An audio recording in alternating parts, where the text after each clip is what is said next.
Sa mga Duterte supporters, bayani na naman ito pong mga senador na si Robin Padilla at saka si Amy Marcos.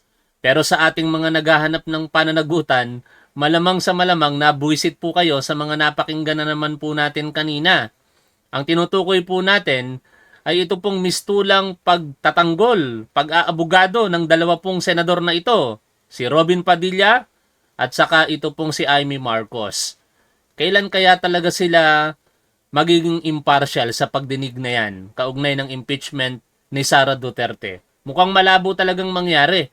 Kaya hindi nyo ako masisisi ngayon mga tol kung bakit ko sinasabi na kahit pagbalig-baligtarin pa ang Senado, kahit tambakan pa ng mga napakalakas na ebidensya, itong si Sara Duterte para patunayan ang kanyang pananagutan, malabo pong mababago ang desisyon partikular ng dalawa pong senador na ito.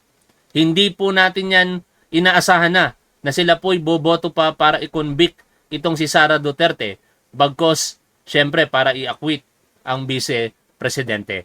Balikan po natin ang mga pangyayari kaugnay niyan sa nakatapos lamang na impeachment trial day 12 o day 13 ng trial na ito laban kay Sara Duterte. Sabi po dito, sa balita po ng Filipino Star ngayon digital, expose po ba kayo sa threat ng terrorism sa bansa natin? Tanong po iyan ni Robin Padilla kay Attorney Wamil. Ganito ang naging katanungan ni Senator Judge Robin Padilla kay former COA ICFAO State Auditor na si Roderick Wamil sa ikalabintatlong araw ng impeachment trial ni Vice President Sara Duterte ngayong Miyerkules, August 5. Nakaikot na po kayo sa mga bundok? Nakita niyo po ba ang mga pangangailangan ng mga tao sa malayong lugar? Katulad ng gamot, katulad po ng pagkain, tanong ni Padilla. Wala naman po akong na-observe, Your Honor, sagot ni Wamil. Di po kayo na-exposed. Exposed po ba kayo sa threat ng terrorism sa bansa natin? Nabalitaan niyo po ba ang ISIS, ang NPA? Alam niyo po ba kung gaano kagrabe ang terrorism? Tanong ni Padilla. Wala po akong threshold, Your Honor, to determine. Wika naman ni Wamil. Pero kayo po ang humahawak ng investigasyon patungkol sa confidential funds. At dito, mukhang binara siya nitong si Wamil. Hindi po siya investigation, evaluation po. Evaluation, nako, tamang-tama, dagdag pa ng senador. Tinatalakay pa rin, syempre kanina, yung Article 1, kaugnay po ng impeachment ni Sara Duterte. Sa mga nababasa po natin na yan at napakinggan natin kanina mga tol, makikita po natin talaga ang sobrang bias nitong si Robin Padilla. Biruin mo, mistulang siya na po yung abogado at tagapagpaliwanag ni Sara Duterte at ng OBP. Sasabihin niya sa harapan ng korte na ito at sa publiko na may katwiran. Hindi niya man direktang sinasabi pero ganun ang lumalabas na may katwiran kung bakit ginasta ang confidential funds para sa mga gamot. Nakakalimutan yata nitong si Robin Padilla na ang confidential funds ay meron pong particular na purpose. Kaya nga nung matanong kanina at nililinaw diyan po sa pagdinig na yan, particular doon sa tanong din sa press conference sa House of Representatives, what if kung ang sinagot ng Office of the Vice President o dahilan nila kay Mary Grace Piatos ay hindi po pagtanggap ng kaukulang halaga na hindi naman po kapalit ng impormasyon, baka wala po tayong pinag-uusapan na ganito kasi impormasyon ang hinahanap, hindi po gamot, hindi po kung anuman. Pakinggan natin ngayon, balikan po natin, pasensya na kayo kung mabibuisit na naman kayo, pero ito po yung nangyari kanina sa pagtatanong nitong si Robin Padilla. And magpa-follow through dyan, syempre, si Amy Marcos. Si Amy Marcos na ang punto naman, nasa Korte Suprema daw po yung issue, kaya hindi pa raw po final.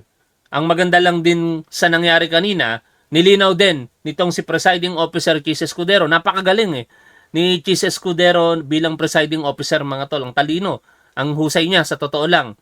Nilinaw niya na oo, hindi pa final, pero executory na yung pagpapabalik ng pera na di umano'y hindi nagasta ng tama ng OBP. Ang halaga po na tinutukoy doon ay mahigit sa 70 million pesos. Meron lang po ako mga tanong. Maiksi lang po ito. Saan po kayo pinanganak? Sa Nueva Ecija po, Your Honor. Nueva Ecija. Opo. Saan po kayo nakatira ngayon? Sa Manila po. Sabi ko na nga ba, yung mga pasubali na yan ni Robin Padilla kanina, ipe-frame niya yan sa naratibo pabor para kay Sara Duterte.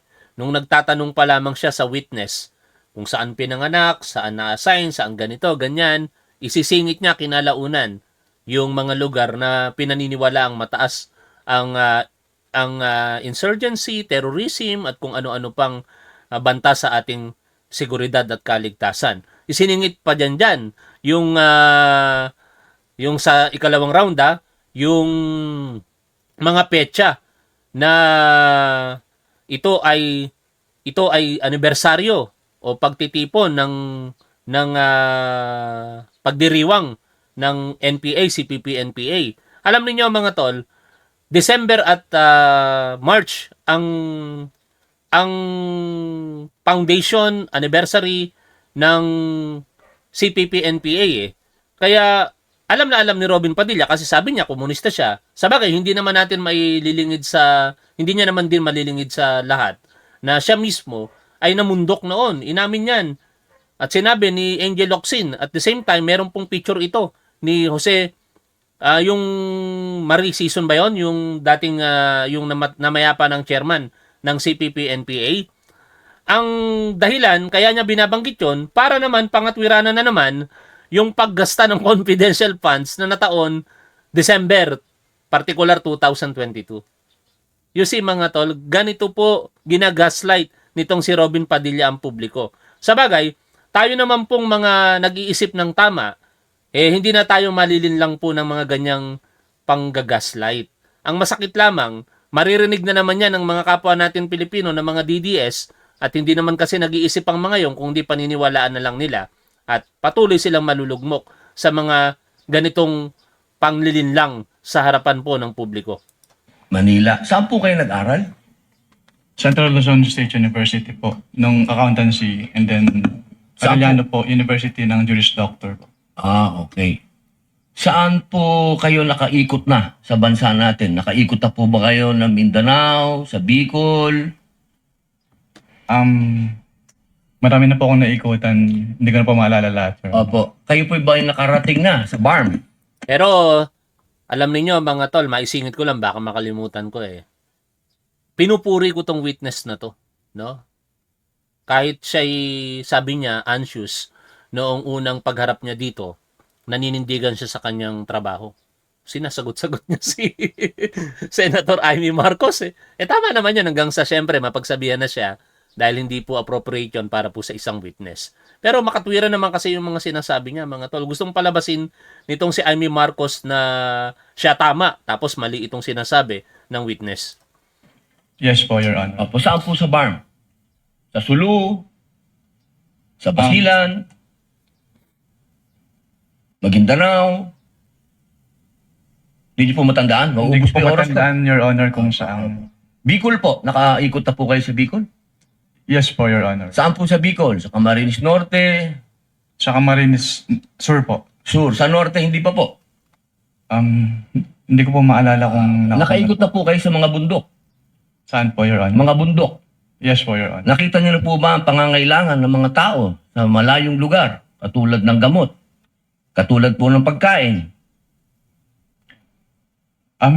Wala naman po akong na-observe, Your Honor. Ayun, wala. Hindi po kayo exposed. Exposed po ba kayo sa threat ng terrorism sa bansa natin? Nabalitaan niyo po ba ang ISIS, ang NPA, ang Abu Sayyaf? Exposed po ba kayo doon sa mga balita? Sa news po, may Sa mga news. nabalitaan po ako, Your Honor. Opo, alam niyo po ba na kung gaano nakagrabe ang terrorism?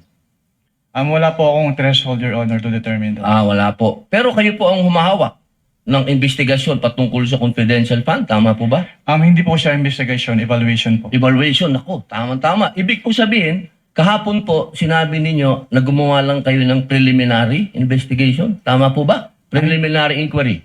Hindi po, part po siya ng process namin na mag-issue po kami ng AOM. Opo. So, ibig po sabihin, kahapon kasi narinig ko parang yung ginawa nyo, preliminary lang. Yung AOM po, preliminary lang. Opo, hindi po yun konklusyon. Kung ang tinutukoy niyo po ay yung... Meron po kasing provision as to the joint circular as to tinatawag na prima facie. Pakisagot na lang po kung conclusion ba po yun? Final? Final? Hindi po kasi we required So, hindi them. po final. Based Boss, on the konti AOM lang po, po. konti lang po oras to, hindi po final. Sa AOM po, yung AOM po hindi po final. Hindi po final. Opo. Kayo po ba ay naniniwala na ang mga confidential agent dapat magpakilala? Sabihin ng kanilang mga totoong pangalan? Wala pong provision as to that po sa joint circular, Your Honor. Opo. Kayo po mismo, palagay niyo po, sa personal po ninyong pagkakaintindi, ang mga confidential agent dapat po bang magpakilala? Since that calls for an opinion, hindi po ako authorized to express that, Your Honor. Ano pong definisyon niya ng confidential? Based on the joint circular po, ang confidential expenses ay yung... Hindi po expenses, confidential lang po. Bilang kayo po ay abogado, ano pong pagkakaintindi niyo sa confidential? classified po, Your Honor. Okay. Boss, the next na lang po akong round. Thank you, Senator Salamat po. Padilla. You may Hindi niya na alam ang susunod na isasagot. Yan ang sinagot siya na classified. Pero alam nyo na mga tol, kung ano yung litanya nitong si Robin Padilla para magtatanong ng mga ganon. Para pangatwiranan na sa mga lugar na yung kuno o namahagi ng gamot, kung ano-ano, ang OBP. No? Pero maling-mali po yun.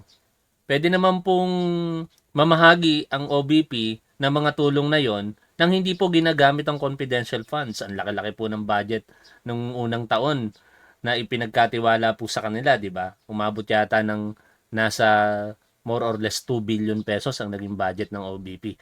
Anyway, susunod naman dito, syempre, si Amy Marcos. Ang framing niya din, ganun din. Suporta rin para kay Sara Duterte. may avail of the second round. Next would be Senator Judge Marcos. You are recognized, ma'am. You may proceed when you're ready. You have 2 minutes. Thank you very much, Presiding Judge.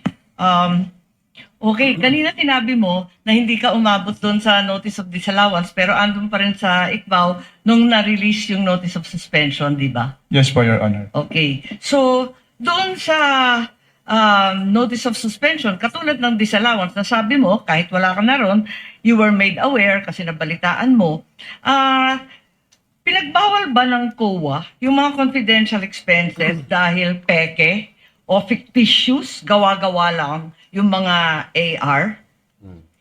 Ano pong notice yung tinutukoy niya po, Your Honor?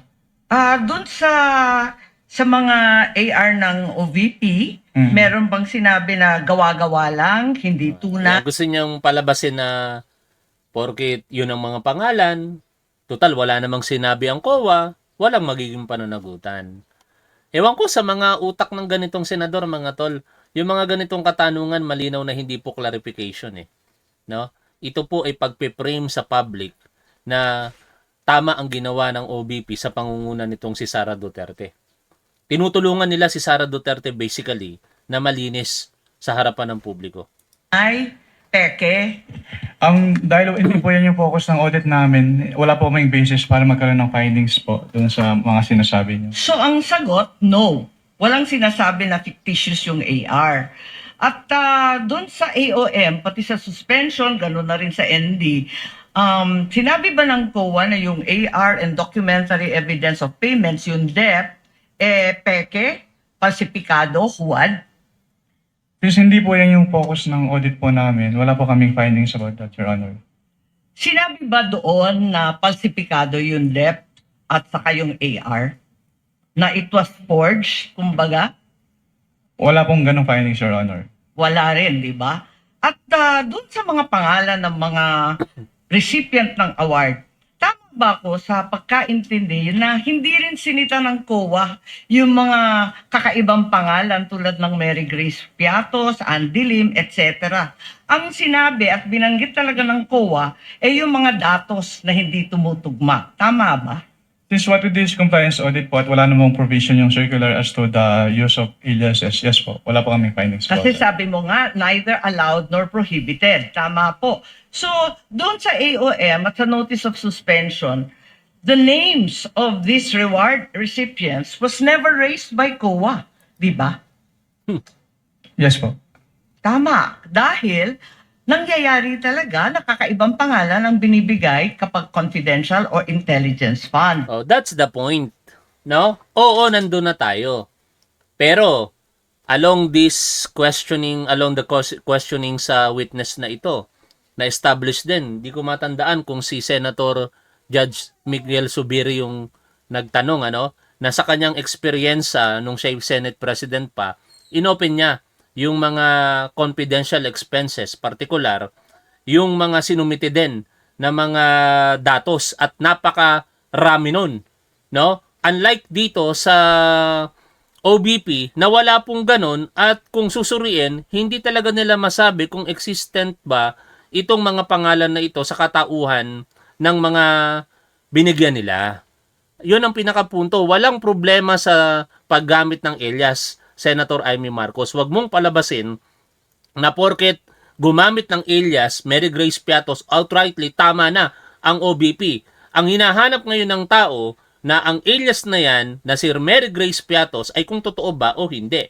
At kung totoo ba na yung mga binigay sa kanila ay talagang napunta sa kanila.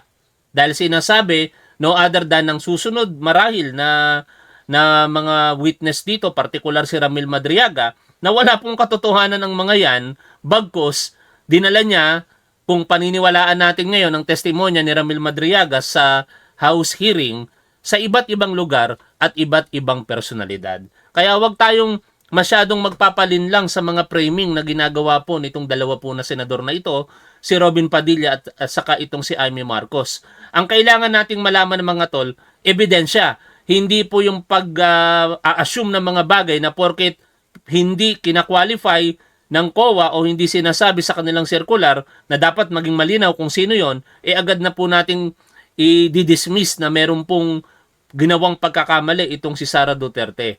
Ang dapat nating malaman, kung wala ba talaga siyang pagkakamali, maipaliwanag kung totoo ba na yung pera ay napunta ayon po sa itinatadhana ng mga panuntunan sa paggasta ng confidential funds.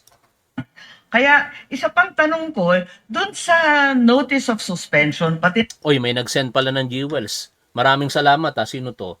Si Gloria Kobayashi. Bakit mga jewels na mga nare-receive ko ngayon? Di ko alam yan eh. Nakikita ko lang sa StreamYard. Ang pamilyar ako yung mga super chat, super stickers, no? Pero ngayon jewels na. Salamat po sa blessing kung ano man yan, na rin sa LD. Ang pagkaintindi natin, final ba ito o hindi? Kapag sinabi po kasing notice of disallowance under the joint circular, meron na pong obligation to restitute agad. Yon. Tama. Yun. Final siya sa COA. Oh. Pero, Yan ang pinagpipilitan nito si Amy Marcos. Hindi pa raw final kasi nasa Korte Suprema na. Kaya salamat at nilinaw yan eventually ni Chis Escudero. No? Sa totoo lang mga tol, babalik ako sa sinabi ko, napakagaling ni Chis Escudero bilang presiding officer. Kaya nga nangihinayang ako sa kanya bakit naaakusahan ng korupsyon no? Sayang kung hindi lang di umano corrupt itong si Chis Escudero, napakagandang manatili pa siya sa Senado dahil katulad po ng mga bagay na ito, nakikita natin talaga sa kanya yung kagalingan, katalinuhan at pagiging fair. To be honest with you, nakikita ko sa kanya, fair po siya so far sa pagpe-preside. Although may mga abogado na tinitingnan na siya, masyado siyang strict pagdating sa rules, no? Which is sabi ng mga nagkukomento katulad ni Dean Mel Santamaria, hindi dapat ganon, dapat mas liberal daw po ang presiding officer dahil ito nga po ay hindi naman korte ng kasong kriminal kung hindi ito po ay impeachment court kung saan nakikinig ang publiko. kahit ang desisyon ng COA pwedeng dalhin sa Supreme Court para maging pinal na pinal. Di po ba? I-clarify ko lang po, kapag dumating na po kasi sa Supreme Court, ang tanging ground na lang po dyan ay grave abuse of discretion amounting to lack or excess of jurisdiction. So wala na pong kinalaman po yung factual matters. Ganun nga. Talaga naman na Magaling yung witness, abogado kasi. At least hindi siya nadadala ng mga gustong i-frame nitong si Amy Marcos sa harapan ng publiko. Lilinawin po natin yun yung factual matter. Ano ba yung factual? Ang sinabi ng COA, ibalik mo yung pera kasi hindi ka sumunod sa panuntunan sa paggamit ng confidential funds. No more question. Final na po yun. Executory na yun. Ngayon, dinala nila sa Korte Suprema. Kailangan bang hindi pa sila magbayad? ang sinasabi, kahit nasa Korte Suprema, dapat ibalik nila yung pera kasi inuutos na ng COA. Kaya nga ang termino dapat na ginamit is executory na, sabi ni Chis Escudero. Matters of fact, hindi naman rin na-raise sa Supreme Court, tama ka doon. Pero hindi penal. Pwedeng dalhin sa Korte Suprema. At no point are these final. I-clarify ko lang po yung decision po ng COA to restitute ay hindi po apektado nung pag-file sa Supreme Court. So kahit mag-file po sila ng petition for certiorari sa Supreme Court, kailangan na po nilang ibalik kaagad. Kasi yung pendency po ng petition for certiorari. Kailangang ibalik, Amy Marcos. Pera ng taong bayan yan. Ha? Senador ka ng taong bayan, hindi ka senador ng mga Duterte. Kaso lang, ganun ang lumalabas sa mga tol eh. Senador yata talaga to ng mga Duterte. Hindi lang yata, talagang talaga. Hindi po niya na-stay yung obligation to Naintindihan restitute. natin yun, pero hindi pa tapos ang kaso. Pwede pang dalhin sa Korte Suprema, hindi po ba? At saka dun sa notice of suspension, balikan ko lang. Was there a finding na ginamit sa pansarili yung mga confidential funds ng OVP? That is a presumption po under the circular. Misappropriated ba yun? Kindly wrap up. That is a Mr. presumption po. Marcos. Hindi po kailangan directly sabihin kasi nagkaroon po ng presumption. Pero hindi sinabi. Sa madaling sabi, Pero dahil wala presumption talagang po siya, hindi po siya kailangan sabihin, Your Honor. Naintindihan ko, pero wala doon. Is there a COA finding na ninakaw ang confidential funds doon sa various AOMs and notice? Meron bang sinasabi doon na ninakaw? It was stolen? There is a prima facie evidence na nagamit po siya for personal use or benefit under the joint circular. Kaya Okay, yun ha. Malinaw na. Mayroong prima facie evidence.